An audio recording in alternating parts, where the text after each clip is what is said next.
in 47 years. But this is a mistake that the U.S. makes. That we believe that regime change is easy and that it's going to happen. I'm just explaining it. Are you all?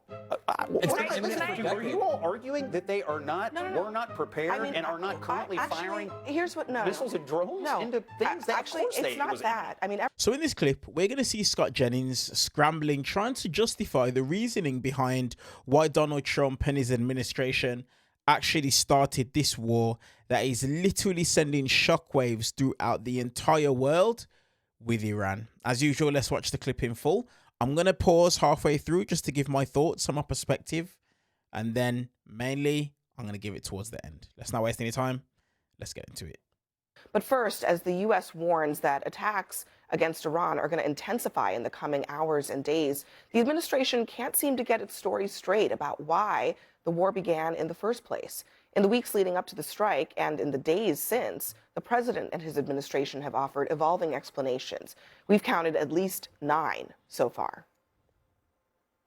I've made the statement very strongly that if they start killing people like they have in the past, we will get involved. He wanted to make sure that Iran could never have a nuclear weapon. Their swelling arsenal of ballistic missiles and killer drones are no longer tolerable risks. They were going to attack. If we didn't do it, they were going to attack first. That experience was clearly on his mind as he ordered the attack that killed the supreme leader. He told me, I got him before he got me. They tried twice. Well, I got him first. Its menacing activities directly endanger the United States, our troops, our bases overseas, and our allies throughout the world. Elimination of their Navy so we can have freedom of the seas and not be threatened with the shutdown of the Gulf of Hormuz. When we are finished, take over your government. It will be yours to take. This will be probably your only chance for generations. Iran has posed an imminent risk to the United States for 47 years. Because they're evil and they're bad. It's a bad seed, and somebody had to do it. And it should have been done sometime during a 47-year period. So when you hear all of that, just note this new reporting from the Wall Street Journal. It says U.S. officials, lawmakers, and experts all say that the administration's assertions have been incomplete, unsubstantiated, or flat out wrong. Some people have suggested that what's at play here is strategic ambiguity. Bobby, do you see that? Or do you see fishing for an explanation that can cover all bases? Well, strategic ambiguity is in itself a sort of ambiguous term that people reverse engineer into situations like this often. When you don't have a clear line, you could throw that out there as a sort of, as a kind of plausible explanation. No, I don't buy that. I think this is what you see is what you get. You are seeing confusion play out, and I think that confusion, and it would be, you could make the case for strategic ambiguity if the messaging from this administration on so many other things, so many other aspects of foreign policy had been clear and concise and cleanly defined. But this is a pattern we've seen not just in Iran. We've seen it with most recently with Greenland. You get different messages from different parts of the administration, and sometimes from the president himself, depending on what time of day you ask him, you get different explanations. So this is consistent with a very muddled approach to foreign policy that we've seen from the Trump administration from the get-go. And a very clear attempt to walk back what Secretary Rubio said yesterday, which was that we attacked Iran because Israel was going to attack Iran and they might retaliate against us. Then you had President Trump saying, well, I just felt like they were going to attack us, which leads people to wonder, where's the proof of that? So what is really going on here in the administration, and why can't they get their story straight? Well, first of all, the president has access to intelligence and people that none of us do. And I believe he is probably looking at a set of information and making decisions about the likelihood of Iran attacking U.S. installations and saying, I'm just not willing to take that risk. That's a legitimate decision for a president to make. I do think... But isn't that the opposite of what they told lawmakers when they briefed them over the weekend? They told them that there was no imminent threat to the United States, imminent attack. I can tell you what I heard from senior administration officials with this is that they did believe there was an imminent threat. I don't really have any confusion about what we're doing there. And also, I think multiple... It's interesting that you said that because Marco Rubio hasn't reiterated that at all. he's been talking to the press. He has not suggested that there was an imminent. He absolutely has said that there's an imminent threat of them having ballistic missiles that they were possibly planning to shoot at U.S. military installations, B, and in the short and medium term, continuing to manufacture ballistic missiles that would allow them to shield a nuclear program that they would not give up. This is a pretty clear rationale. Let me play Marco Rubio. What Marco Rubio has been saying, what the president has been saying, there's been a lot of back and forth on this. Listen. We knew that there was going to be an Israeli action. We knew that that would precipitate an attack against American forces. And we knew that if we didn't preemptively go after them before they launched those attacks, we would suffer higher casualties. You see, we were having negotiations with these lunatics, and it was my opinion that they were going to attack first. If anything, I might have forced Israel's hand. But Israel was ready, and we were ready. Once the president made a decision that negotiations were not going to work, that they were playing us on the negotiations, and that this was a threat that was untenable, the decision was made to strike them. That's what I said yesterday. No talk of an imminent attack on the United States, Rina. And look, that's important because when a decision is made to attack another country without Congress, an imminent attack or something akin to it should be on the table. You know, this is so different from the lead up to the Iraq War in 2003, when it was all about creating a coalition, both domestically of folks on Capitol Hill, but also a global coalition. You know, Saturday morning, the UK government was beside themselves of trying to separate themselves from what had happened. What this was a decapitation strike. And I think what happened was they did not anticipate how quickly and how with precision the Iranians would be able to strike back on military installations. We're seeing hotels, on airports.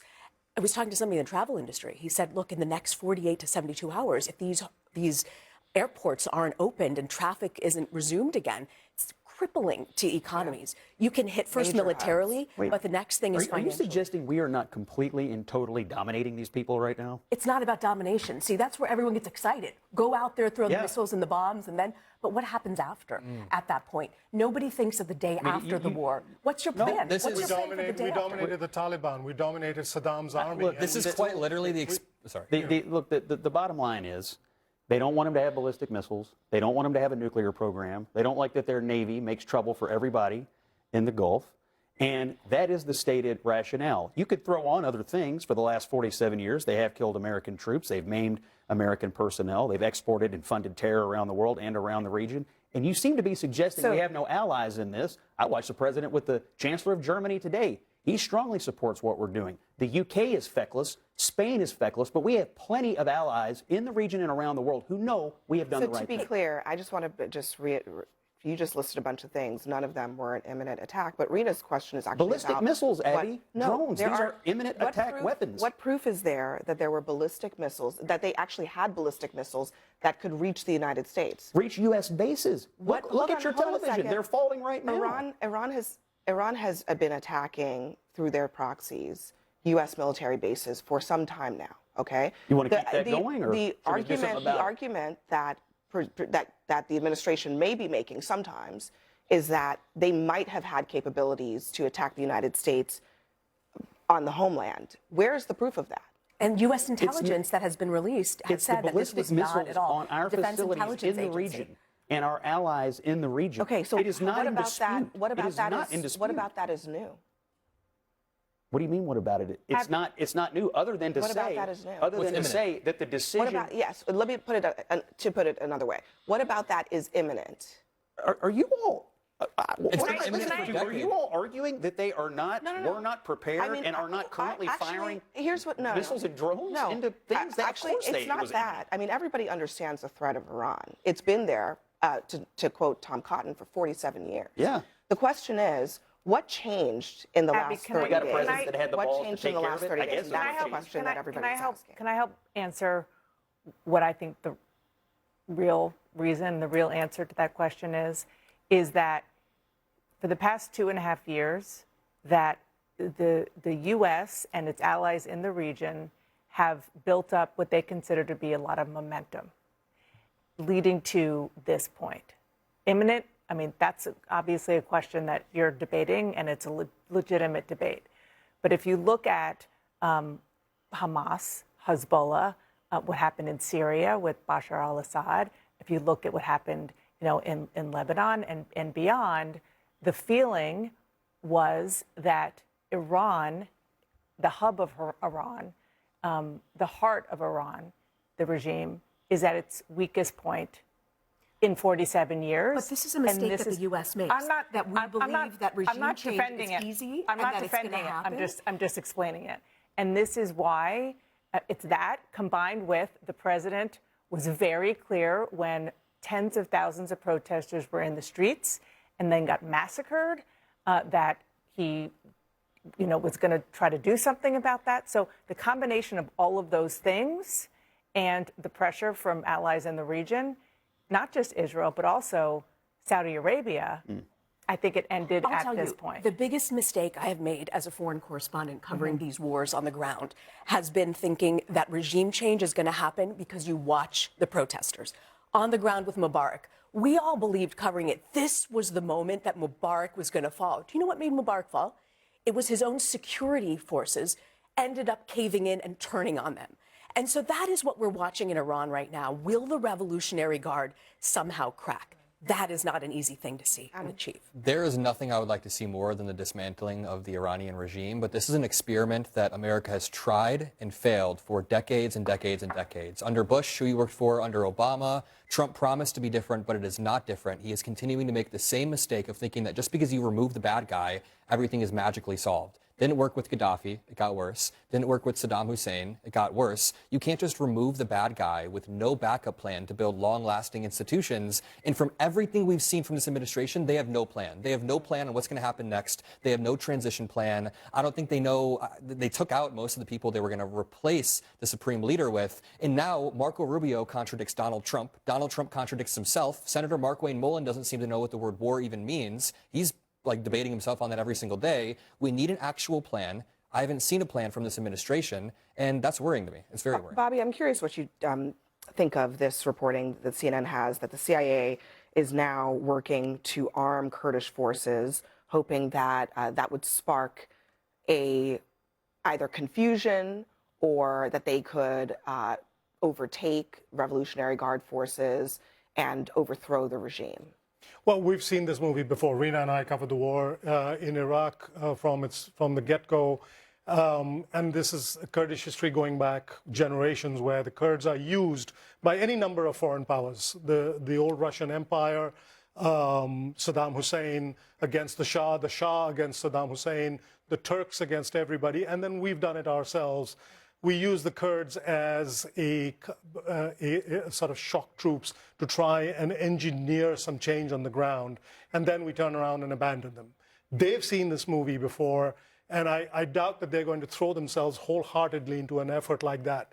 Listen, the Kurds want to have a homeland of their own, and we could argue that they deserve to have a homeland of their own. But they have been betrayed over and over again by people claiming to be their friends, by people encouraging them to reach for a homeland and then denying it to them. And then, of course, Iran is massive. And Iran is a much larger proposition, much more organized, much stronger military, much stronger paramilitary forces, much stronger regime. And Iran is not a dictatorship. People keep using examples of Saddam Hussein, and I've done that. I've made that mistake too. But Saddam Hussein, Iraq was a dictatorship. It was a one-man rule. That same with Libya and Gaddafi. To a substantial degree, the same with Bashar Assad and Syria. Iran, there's a whole regime that was designed to survive this kind of attack. They have redundancies upon redundancies upon redundancies. These, let me be clear, these are unambiguously bad guys, and they, no, as you said, no one's shedding a tear. Certainly very few Iranians I know are going to be shedding any tears for them. And it is to be desired, change in the regime, a chance for Iranians to have a chance to live up to their potential, which is enormous. However, we don't seem to have a plan. If the explanation for this was so simple, why is the administration trotting out a different explanation every week? If it was so clear and so unambiguous, why is it having trouble gathering, as the Bush administration did, gathering an international coalition of the willing to go in there and do this. That is what makes me worried. Not that these are bad guys. They're bad guys. Everyone agrees. I don't think we know what to do bad guy. about that situation. Yeah, everyone agrees on the fact that Iran, they're the bad guys. The question is what happens next. And next for us, though, we will go back to the... So what I don't understand is this. I don't understand what Scott doesn't understand about the video compilation that Abby just played.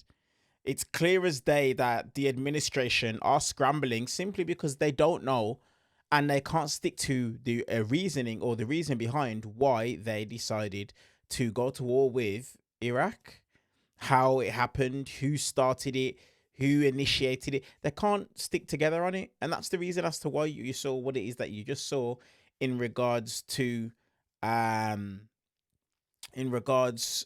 compilation where Marco Rubio contradicts Donald Trump and Donald Trump contradicts Marco Rubio. Honestly, Scott Jennings, I always say this is a person who will try and defend things that can't be defended. But obviously, I get it. I understand. Like, that's literally the point of him on the show. If it wasn't for that, there'd be no point in him. Let me know your guys' thoughts on this exchange in the comment section below. And do me a favor, hit the subscribe button and hit the thumbs up button purely for the YouTube algorithm. Appreciate you guys. See you guys in the next one.